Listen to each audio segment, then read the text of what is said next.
Okay. नमस्कार सगळ्यांना. सगळ्यांचं खूप खूप स्वागत आहे आजच्या या विशेष पॉडकास्टमध्ये.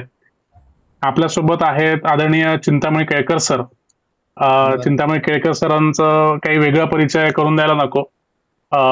40+ years experience in industry, Reliance retail, Aditya Birla group अशा नामवंत कंपन्यांमध्ये सरांचं कारकीर्द राहिलेली आहे. सर, आजच्या या डिबेटमध्ये, आजच्या डिस्कशनमध्ये खूप खूप स्वागत आहे. नमस्कार. सर, आज आपल्या या संपूर्ण पॉडकास्ट सिरीजचं उद्दिष्ट हे आहे की भारतातलं जे MSME सेक्टर आहे त्याच्यासमोर आजचं जर आपण ग्लोबल जिओपॉलिटिकल इकॉनॉमिक कंटेक्स्ट जर बघितला, आखाती युद्ध सुरू आहे, अमेरिका आणि इराणचं युद्ध सुरू आहे आणि अनेक जिओपॉलिटिकल टेन्शन्स जगाच्या पाठीवर सुरू आहेत. आणि पेट्रोल महागत आहे, त्यासोबत अनेक वेगवेगळ्या गोष्टी महागत आहेत, जीवनावश्यक गोष्टी महागत आहेत. आणि कुठे ना कुठे आपल्या इंडस्ट्रीवर किंवा स्पेसिफिकली म्हणता MSMEs वर त्याचा ताण वाढतो आहे. आपण MSMEs ला आपल्या भारतीय अर्थव्यवस्थेचा पाठीचा कणा मानतो. जवळजवळ 6 लाख MSME भारतामध्ये रजिस्टर्ड आहेत. एक्सपोर्टमध्ये MSMEचं योगदान खूप मोठं आहे. एम्प्लॉयमेंट जनरेशनमध्ये MSMEचं योगदान खूप मोठं आहे. आणि आजच्या या वातावरणामध्ये भरपूर चॅलेंजेस आहेत, परंतु त्या चॅलेंजेसमध्ये भरपूर अपॉर्च्युनिटीज सुद्धा लपलेल्या आहेत. तर अशा या वातावरणामध्ये MSMEचं कुठे अडतं आहे, काय चॅलेंजेस आहेत आणि त्या चॅलेंजेसवर कशा पद्धतीने मात करता येईल आणि जेणेकरून येणाऱ्या काही वर्षांमध्ये भारताला पुन्हा एकदा आर्थिक सुबत्तेमध्ये आणि व्यवसाय वृद्धीमध्ये एक विश्वगुरू म्हणून आपल्याला बघायचं आहे. तर त्या दृष्टीने आपल्याला ही एक चर्चा घडवून आणायची आहे. तो पुन्हा एकदा तुमचं खूप खूप स्वागत. सर, माझा पहिला प्रश्न असा आहे की आपण सगळे प्रश्नांबद्दल बोलूया, जे सगळ्यात मेजर चॅलेंजेस आहेत MSME समोर. तर जेव्हा या प्रॉब्लेम्स बद्दल बोललं जातं तेव्हा सगळ्यात पहिले बोललं जातं लेबर प्रॉब्लेम्स. लेबर म्हणा, ह्युमन रिसोर्स म्हणा, या गोष्टीला धरून असंख्य चॅलेंजेस आहेत. तर तुमच्या अनुभवाप्रमाणे तुम्हाला काय वाटतं की आज MSME मध्ये लेबर या विषयाला धरून काय काय चॅलेंजेस आहेत? थँक्यू फॉर इन्व्हायटिंग मी. हा प्रॉब्लेम जो तुम्ही लेबरचा विचारलाय, हा प्रॉब्लेम साधारण 15 वर्षापूर्वी नव्हता. इतक्या प्रकर्षाने आता तो जाणवायला लागलाय आणि तो आता खूपच म्हणजे ज्याला म्हणतात एकदम मोठा झालेला प्रॉब्लेम असा आहे की टेक्निशियन, हेल्पर, इलेक्ट्रिशियन किंवा इंजिनियर्स हे तर तुम्ही सोडाच, जस्ट फॉरगेट अबाउट इंजिनियर्स. त्या क्वालिटीची लोक, ज्या क्वालिटीची आपल्याला लोक पाहिजे ती क्वालिटीची मिळतच नाहीये, पहिली गोष्ट नंबर 1. आणि ज्यांची स्किल लेवल फारच कमी आहे किंवा ज्यांची स्किल लेवल मुळीच नाहीये, अशा लोकांच्या सुद्धा एक्सपेक्टेशन खूप जास्त वाढलेले आहेत. Reasons are well known to all of you. त्याची रिझन्स खूप आहेत, पण सर्वात जास्त महत्वाचं काय झालंय, एक आपण थोडासा अध्ययन करूया. आपल्या महाराष्ट्राचा बोलूया आपण. Let us speak about Maharashtra. महाराष्ट्रामध्ये खूप वर्षापासून उत्तर भारतीय लोक येऊन राहत होते, कामं करत होते आणि खूप मोठ्या प्रमाणावर जनसंख्या टेक्निशियन लेवलवर किंवा लेबर लेवलवर, तुम्ही हा लेबर शब्द वापरलाय म्हणून मी पण लेबर शब्द वापरतोय, टेक्निशियन्स आणि लेबर, हेल्पर या लेवलवर खूप मोठ्या प्रमाणावर उत्तर भारतीय लोक होती. पण गेल्या एक 7-8 वर्षात अशी पोझिशन झाली आहे की या लोकांच्या स्वतःच्या घरात उत्तर प्रदेश, बिहार किंवा या सगळ्या इव्हन वरच्या नॉर्दर्न स्टेट्समध्ये काही अंशी सुबत्ता आलेली आहे, काही अंशी चांगल्या इंडस्ट्रीज आलेल्या आहेत, काही अंशी सर्व्हिस इंडस्ट्री चांगली आली आहे. तुम्हाला एक साधं उदाहरण सांगायचं तर राम जन्मभूमीच्या नंतर, राम जन्मभूमीच्या आसपास इतका जास्त मोठ्या प्रमाणावर रोजगार जनरेशन झालेला आहे. आणि त्यामुळे काय झालंय की लोकांना एक आशा झाली आहे की आपल्या इकडे सुद्धा, म्हणजे त्यांच्या नॉर्थ इंडियामध्ये सुद्धा चांगल्या अभिष्ट रोजगार मिळू शकतात. इथून 75% जरी तुम्हाला तिकडे रोजगार मिळाला, रेव्हेन्यू म्हटलं तर ते तिकडे जातात. ते कारण त्याच्या घराच्या जवळ आहे, त्यांना कम्युनिकेशन टाइम खूप कमी पडतो किंवा या सगळ्या दृष्टीने एक मोठ्या प्रमाणावर लोक पुन्हा स्थलांतरित होत चालली आहे. सो महाराष्ट्रामध्ये एक प्रकारे जो पूर्ण बाजू की नॉर्थ इंडियन लोक येतात आहे, आता ऍक्च्युअली नॉर्थ इंडियन लोक जातात आहे. हे सर्वात महत्वाचा एक प्रॉब्लेम झालेला आहे. दुसरी गोष्ट अशी आहे की महाराष्ट्रात आता हा प्रॉब्लेम काही आजचा नाही आहे, हा प्रॉब्लेम साधारणपणे 15 ते 20 वर्षाचा आहे. आणि तुम्ही जर बघितलं तर लोकल माणसं आपल्या जागेवर कधीच काम करत नाही. आपल्याकडे केरळची लोक येऊन काम करतात, आपल्याकडे नॉर्थ इंडियाची लोक काम करतात, हे सगळे लोक काम करतात, पण महाराष्ट्राची लोक आपल्याकडे काम करताना दिसत नाही. दिसत नाही? कारण महाराष्ट्राची लोक गल्फमध्ये जाऊन काम करतात, महाराष्ट्राची लोक बाहेर जाऊन काम करतात आणि हा एक साधारण प्रवाह आहे. पण सॉल्युशन काय ॲज ऑन डेट? सॉल्युशन असं आहे की शॉर्ट टर्म सॉल्युशन नाहीच आहे. शॉर्ट टर्म सॉल्युशन नाही आहे. हा सेम प्रॉब्लेम गुजरातमध्ये पण आहे, हा सेम प्रॉब्लेम महाराष्ट्रात पण आहे आणि काही अंशी हा प्रॉब्लेम कर्नाटकात पण आहे. हे मला कन्फर्म माहिती, गोव्यात पण आहे. या प्रॉब्लेमला सॉल्व्ह करण्यासाठी आपल्याला सर्वात महत्वाचं आहे ते धोरण. आपल्याकडे डेव्हलपमेंट ऑफ स्किल्स आणि डेव्हलपमेंट ऑफ आपण engineering not is skill, engineering is intellect. पण या दोन्ही क्षेत्रामध्ये, इंजिनिअरिंग क्षेत्रामध्ये सुद्धा जर समजा फायनल इयरचे 2 सेमिस्टर जर त्यांना ऍक्च्युअल कामावर लावायला सांगितलं किंवा ते धोरणच बदललं आणि कंपल्सरी जर त्यांना सांगायला सांगितलं तर कदाचित त्यांची स्किल डेव्हलपमेंट किंवा त्यांची नॉलेज डेव्हलपमेंट होऊ शकेल. पण हे धोरण अजून काही वर्षापासून मला आता काही कॉलेजात दिसायला लागलंय. पण ITI लेवलवर किंवा डिप्लोमा लेवलवर हे नाहीये. इंटर्नशिप नावाचा जो एक प्रकार आहे किंवा स्किल डेव्हलपमेंट किंवा इंटेलेक्ट डेव्हलपमेंट किंवा अन्य डेव्हलपमेंट, ह्या डेव्हलपमेंट म्हणजे असं म्हणतात की engineers are not ready for corporates. हा एक खूप मोठा गॅप आहे. तो हे डेव्हलपमेंट करणं हे सरकारचं काम आहे. डेफिनेटली कॉर्पोरेट्स त्याला सपोर्ट करतील आहे, पण ही एक खूप मोठी डेफिशियन्सी आपल्या सिस्टममध्ये ॲज ऑन डेट आहे. त्याच्याकरता आपल्याला प्रचंड प्रयत्न करावे लागतील, गव्हर्नमेंटला करावे लागतील, कॉर्पोरेट्सला करावे लागतील, CSR मध्ये हे काम करावं लागेल आणि मग हा प्रॉब्लेम दूर होऊ शकेल. हा प्रॉब्लेम लवकरात लवकर काहीतरी छोटंसं एक सॉल्युशन करा आणि दूर होण्यासारखा हा प्रॉब्लेम नाहीये. याच्यावर मेहनत घ्यावी लागेल. कॉर्पोरेट्स आणि गव्हर्नमेंट दोघांना याच्यावर काम करावं लागेल.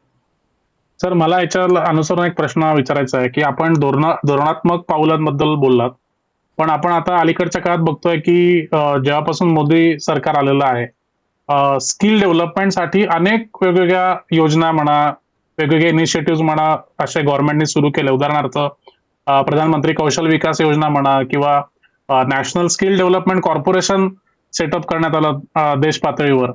तर या योजनांचा कुठेतरी लूपहोल आहे का, किंवा कुठे या योजना कमी पडतायत असं तुम्हाला वाटतं की जेणेकरून मार्केटमध्ये स्किल्ड लेबर अवेलेबल नाहीये? तुम्हाला काय वाटतं याच्याबद्दल? योजना आहेत, सेंट्रल गव्हर्नमेंटच्या योजना आहेत, त्यांना राबवण्याचं काम तर स्टेट गव्हर्नमेंट करतं, राज्य सरकार ते करत असतं. राज्य सरकारकडे आता महाराष्ट्रातच बघा, आता काही गेल्या वर्षापासून स्थिर सरकार आलेलं आहे.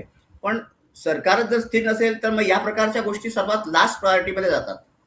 तर याच्यावर सेंट्रल गव्हर्नमेंटने जरी सुद्धा ऍड दिलेली असेल किंवा त्याच्यावर पुष्कळ मोठ्या प्रमाणावर रेव्हेन्यू दिलेला असेल, तरी सुद्धा या सगळ्या गोष्टींना राबवण्यासाठी त्याचं कारण एक आहे, ते बोलू नाही पण खरं आता बोलावं लागेल, की आपण जितक्याही योजना करतो त्याच्यात पुष्कळशा गोष्टी आपण फुकट देत असतो. मी नावं नाही करणार, पण पुष्कळशा योजना अशा आहेत की ज्याच्यात लोकांना पुष्कळशा वस्तू घरात येऊन दिल्या जातात. मग त्या कंडिशनमध्ये खरंच लोकांना घराच्या बाहेर जाऊन जॉब करण्याची आवश्यकता कमी झाली आहे. आणि हा सुद्धा एक कारण आहे की लोक जॉबमध्ये जेव्हा जातात तेव्हा त्यांची पोटं भरलेली आहे. तर पोटं भरलेली असतील तर मग जॉब करता काही फारसं त्यांना प्रायोरिटी नसते. माझ्याकडे घर आहे, माझ्याकडे खायला आहे, माझ्याकडे सगळं आहे. या कंडिशनमध्ये माणसं पुढे जाऊन काम करत नाही. हा एक प्रॉब्लेम आहे. आता राज्य सरकारने जर सेंट्रल गव्हर्नमेंटच्या योजना आणि स्वतःच्या योजना जर चांगल्या राबवल्या आणि जर ITI लेवलवर, मी तुम्हाला सांगतो चायनामध्ये ITI लेवलवर खूप मोठं काम झालंय. प्रचंड चांगलं काम त्यांनी ITI लेवलवर केलंय आणि म्हणून ते मॅन्युफॅक्चरिंगचे बाप झाले. आपल्या देशात सुद्धा इंजिनियर्सची आवश्यकता कमी आहे, डिप्लोमा होल्डर्सची आहे, पण सर्वात जास्त आपल्याकडे ITI ची आवश्यकता आहे. जर आपलं ITI सुदृढ झालं आणि ITI ची मुलं जर चांगली कामं करायला लागली आणि त्यांना खरा मोबदला जर मिळायला लागला, तर मी पुन्हा सांगू शकतो की भारत पुन्हा महाशक्ती मॅन्युफॅक्चरिंगची होऊ शकते. ITI वर लक्ष द्यावं लागेल, स्किल डेव्हलपमेंट, ट्रेड डेव्हलपमेंटवर लक्ष द्यावं लागेल. सर, आता याला अनुसरून मला पुढचा अजून एक प्रश्न मला विचारावासा वाटतो की एकीकडे असं म्हटलं जातं की देशात खूप मोठी बेरोजगारी आहे, खूप मोठ्या प्रमाणावर बेरोजगारी आहे, आणि दुसरीकडे आपण असंही म्हणतो की बाबा लेबर शॉर्टेज म्हणा किंवा स्किल शॉर्टेज म्हणा, किंवा हवा तसं माणूस मिळत नाही किंवा हवा तसं टॅलेंट मिळत नाही. सो हा जो मिसमॅच आहे तो नेमका कशामुळे झालेला आहे आणि काय केलं पाहिजे त्याच्यासाठी? कमिंग टू मेन पॉइंट, आपण जेव्हा लहान होतो तेव्हापासून हा शब्द वापरला जातोय, मेकॉलेज सिस्टम ऑफ एज्युकेशन. आपण BSc तयार करतोय, BCom तयार करतोय, आपण ITवर भर देते. मी पुन्हा आता रिसेंटली सांगितलं की जी आवश्यकता मॅन्युफॅक्चरिंग इंडस्ट्रीला आहे, त्या मॅन्युफॅक्चरिंग इंडस्ट्रीला मोठ्या प्रमाणावर जर तुम्ही एक रेशो बघितला तर 30% स्टाफ असतो आणि 70% टेक्निशियन असतात. 30% स्टाफ असतो, 70% टेक्निशियनच्या प्रपोर्शन मध्ये आपले ITI आहेत का? पुण्यामध्ये ITI किती आहे आणि पुण्यामध्ये इंजिनिअरिंग कॉलेजेस किती आणि डिप्लोमा कॉलेज, तुम्ही जर एक रेशो बघितला तर ITI कदाचित जास्तीत जास्त 4 किंवा 5 असतील. प्रॉब्लेम हा आहे की आपल्याला जास्त ITI पाहिजे, कारण मॅन्युफॅक्चरिंग स्टार्टअपला स्ट्रॉंग सपोर्ट करण्यासाठी ITI लागतात. तर मला असं वाटतं धोरण इथे बदलावं लागेल. मोर अँड मोर ITIs आणि less and less as compare to 70-30 हा जो रेशो आहे, या रेशोमध्ये ज्या दिवशी ITI होतील त्या दिवशी पहिलं पाऊल हे आहे. मी नाही म्हणत की लगेच ITI केलं की लगेच काही होणार आहे. ITI मधनं जे पासआउट होतील त्यांना व्यवस्थित अप्रेंटिस ट्रेनिंग नावाचा एक प्रकार असतो. म्हणजे कंपल्सरीली ऑर्गनायझेशन्समध्ये अप्रेंटिस ट्रेनिंग केलं जातं. एक वर्षाचं इंजिनिअर सुद्धा करता, डिप्लोमा करता सुद्धा आणि ITI करता, या सगळ्यांकरता अप्रेंटिस ट्रेनिंगची फॅसिलिटी आहे. गेल्या 25 वर्षापासून मला माहिती आहे की अप्रेंटिस ट्रेनिंग आहे. मोठ्या प्रमाणावर ITIच्या लोकांना अप्रेंटिस ट्रेनिंग मध्ये घेऊन आणि मग त्यांना आपण ऍब्झॉर्ब करू शकतो. चांगल्या लोकांना ऍब्झॉर्ब करू शकतो. जर समजा चांगला नाहीये आपण त्यांना सोडून देऊ शकतो. पण अप्रेंटिस ट्रेनिंगद्वारे, खऱ्या अर्थात अप्रेंटिस ट्रेनिंगद्वारे आपण चांगली माणसं सिलेक्ट करू शकतो आणि त्यांना मेन स्ट्रीम मध्ये आणून आपली ही जी प्रॉब्लेम आहे की आपल्याला माणसंच मिळत नाही, तर हा प्रॉब्लेम सॉल्व्ह होऊ शकतो. नाही सर, म्हणजे तुम्ही ज्या प्रकारचं विश्लेषण केलं, धोरणात्मक ज्या त्रुटी आहेत त्या तुम्ही अधोरेखित केल्या. पण मला म्हणजे हा जो प्लॅटफॉर्म आपण तयार केलेला आहे, उद्योजक जे आहेत महाराष्ट्रातले, तर असे जे सर्व उद्योजक आहेत जे MSME सेक्टरमध्ये आहेत महाराष्ट्रातले, आणि ज्यांना अशा प्रकारचा लेबर प्रॉब्लेम फेस होतो आहे, तर त्यांना इमिजिएट तुम्ही काय सोल्युशन सांगू शकाल? काय त्यांनी काळजी घेतली पाहिजे? अप्रेंटिसशिप जी स्कीम आहे किंवा इतर ज्या काही योजना आहेत त्याचा कशा पद्धतीने त्यांनी उपयोग केला पाहिजे, की जे उद्योजक आज स्ट्रगल करतायत, लेबर शॉर्टेज म्हणा, जसं नाशिक सारखा भाग असेल, पुणे छत्रपती संभाजीनगर सारखा भाग असेल, किंवा नागपूर बुटीबोरी एरिया हा जो संपूर्ण इंडस्ट्रियल एरिया आहे, तर जे उद्योजक स्ट्रगल करतायत लेबर फ्रंटला, तर त्यांना तुम्ही काय सल्ला द्याल? एक मॉड्यूल आहे, तो खूप सुंदर मॉड्यूल आहे. त्या मॉड्यूलमध्ये तो मॉड्यूल कोविड पिरियडमध्ये फंक्शनल होता. तुम्हाला जर आठवत असेल, पुष्कळशा लोकांनी ज्यांना फॅक्टरी कंटिन्युअस चालवायची होती, आपल्या अतिशय महत्वाच्या लेबरसाठी जागा निर्माण केली, त्यांना तिथेच ठेवलं आणि ते करायला सुरुवात केली. सो एक लक्षात ठेवा, तुम्ही जोपर्यंत देणार नाही, म्हणजे तुम्ही शेतीमध्ये काय करता, आधी बियाणं टाकता, मग पाणी टाकता, मग खत टाकता, मग फवारणी करता आणि मग हे सगळं केल्यानंतर मग तुम्हाला शेवटी तुम्हाला काहीतरी फळ मिळतं. आता काय होतं, जर तुम्हाला ह्या प्रॉब्लेम मधनं बाहेर न्यायचं असेल तर तुम्हाला तुमच्या कोर किंवा क्रिटिकल जी तुमची मॅनपॉवर आहे, त्या मॅनपॉवरला जास्त व्यवस्थितपणे होम म्हणजे घर प्रोव्हाइड करा, आसपास राहण्याची व्यवस्था करा. या सगळ्या हा पहिला स्टेप आहे. स्टेप नंबर 1, तुमचे जी कोर माणसं आहेत त्यांना राहण्याची जर तुम्ही व्यवस्था केली, त्यांची जर आसपास सपोज करा ते 15 ते 20 किलोमीटर मधनं येतात, दिस इज नॉट पॉसिबल. आपल्याला इंडस्ट्रीमध्ये या गोष्टीची काळजी हळूहळू घ्यावीच लागेल की आपल्या इंडस्ट्रीची माणसं आपल्या आसपास राहतात. त्याच्याकरता खूप पुन्हा एक धोरणच येतं. पुन्हा धोरण, बिना धोरणाशिवाय काही होऊ शकत नाही. इंडस्ट्रियलिस्टला हा विचार करावा लागेल की आपली जी कोर माणसं आहेत ज्यांच्यामुळे इंडस्ट्री चालते, त्या लोकांचा व्यवस्थित सरबराई करावी लागेल, त्यांना इन्सेंटिव्ह द्यावे लागतील, त्यांना राहण्यासाठी त्यांना विचारावं लागेल. Actually you have to ask question की what makes you stay with us. हा सगळा विचार HRचा आहे, तो त्यांना करावा लागेल, पहिली गोष्ट. दुसरी गोष्ट अशी आहे की परफॉर्मन्स बेस्ड इन्सेंटिव्ह आणि परफॉर्मन्स बेस्ड इन्क्रीमेंट्स आणि परफॉर्मन्स बेस्ड बोनस, हा गोष्ट सरसकट सगळ्यांना 8%, सरसकट सगळ्यांना 15%, हा जो एक प्रकार आहे, हा प्रकार आता हळूहळू चेंज करून, कारण जो चांगला परफॉर्म करतो त्याला चांगलं द्या, जो परफॉर्म नाही करतो त्याला साधारण ठेवा. ही जोपर्यंत होणार नाही तोपर्यंत चढाओढ निर्माण होणार नाही. त्यामुळे स्टेप नंबर 2 आहे की performance based incentive, performance based salary, performance based bonus, performance based everything, हे सगळं केल्यानंतर काही अंशी तुम्ही या प्रॉब्लेमला ऍड्रेस करू शकाल. आणि तिसरी गोष्ट अशी आहे की ऑर्गनायझेशन मध्ये लॉंग टर्म राहण्यासाठी किंवा लॉंग टर्म लोकांनी राहावं, यासाठी HRला विचारावं लागेल की त्यांनी या गोष्टीचा विचार करावा की कशी मी आपल्या माणसांना या ऑर्गनायझेशन मध्ये धरून ठेवू शकतो. कारण असं म्हणू नये, पण आपली प्रॉफिट मार्जिन जी आहे ती जर लॉंग टर्म आपल्याला सस्टेनेबल प्रॉफिट मार्जिन ठेवायची असतील तर काही अंशी आपल्याला त्याच्यातनं त्या गंगाजळीमधनं थोडासा पोर्शन जर आपण मॅन पॉवर साठी खर्च केला आणि त्यांना टिकवून धरू शकलो तर हे पॉसिबल आहे. This is the only way, otherwise there is no way. कारण लोक सोडून जातातच, definitely there is no doubt on it. So तुमच्या बोलण्यावरून मला असं जाणवलं की हा तांत्रिक प्रॉब्लेम नाही आहे, हा पीपल मॅनेजमेंट प्रॉब्लेम आहे.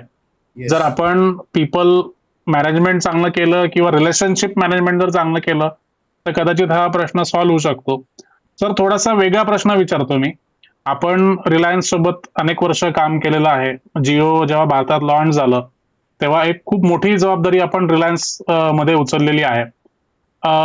मी असं ऐकलंय कुठेतरी की जे धीरूभाई अंबानी होते त्यांच्यासोबत त्यांची जी कोअर टीम होती मॅनेजमेंट मधली, तर 30-30, 35-35 वर्ष लोक त्यांच्याकडे टिकली. आणि त्यांच्या टीम पैकी असा कोणीतरी व्यक्ती आहे की त्याचा मुलगा आता अनंत अंबानी म्हणजे यांच्यासोबत काम करतोय, दुसऱ्या पिढीसोबत काम करतोय.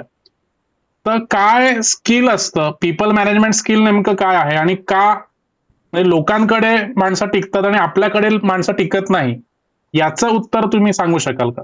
असं का होतं? नाही, आता ह्या इतक्या हाय लेवलवर सगळीकडेच असतं. तुम्ही अंबानीकडे बघा किंवा बिर्लाकडे बघा किंवा टाटाकडे बघा, या लेवलवर त्यांची माणसं, टॉप कोर माणसं, त्यांना तुम्ही म्हणा की ते राहतातच. त्याचं कारण असतं की एक माणूस कधीच कुठल्या कंपन्या किंवा ऑर्गनायझेशनला वरती नेऊ शकत नाही. एक मोठी टीम असते, ती सगळ्या ऑर्गनायझेशनला येत असते. त्यामुळे तुम्ही जे सांगितलं की त्यांचे वडील आणि दोन्ही मुलं आता ते एकत्र येतात, दिस इज पॉसिबल. पण द क्वेश्चन इज आपण लोकांना ठेवायचं कसं? तर हा पीपल मॅनेजमेंट हा एक विषय आहे. हा खूप मी हा माझ्या दोन्ही कॉर्पोरेट्समध्ये हा अतिशय चांगला बघितला आहे की माणसांना कसं सांभाळायचं. ऍक्च्युली काय असतं, प्रत्येक माणसामध्ये काहीतरी डेफिशियन्सी असते.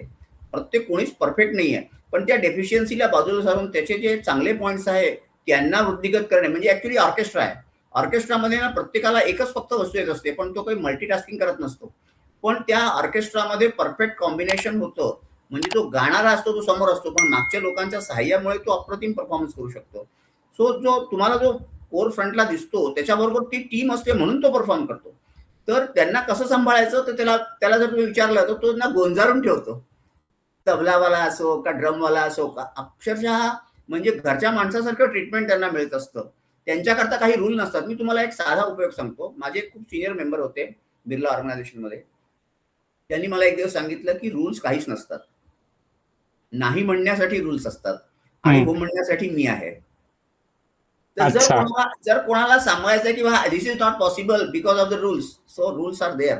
पण हो म्हणण्यासाठी मी पॉवरफुल आहे. I am powerful and empowered enough to give anything to anybody.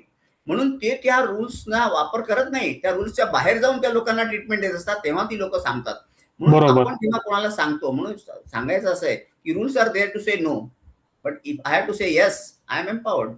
त्यामुळे ते एका विशिष्ट लेवलच्या वर जाऊन त्या लोकांना गोंजारून आपल्याबरोबर ठेवत असतात. This is very very different way of understanding the human relations. नक्कीच सर. म्हणजे हे जे स्किल्स आहेत, जर उद्योजकांनी जर आत्मसात केलेत तर नक्कीच पीपल मॅनेजमेंट आणि ऑर्गनायझेशन ग्रो करण्यामध्ये म्हणजे पीपल वाईज Yes. ते लोकांना खूप मदत करू शकतं.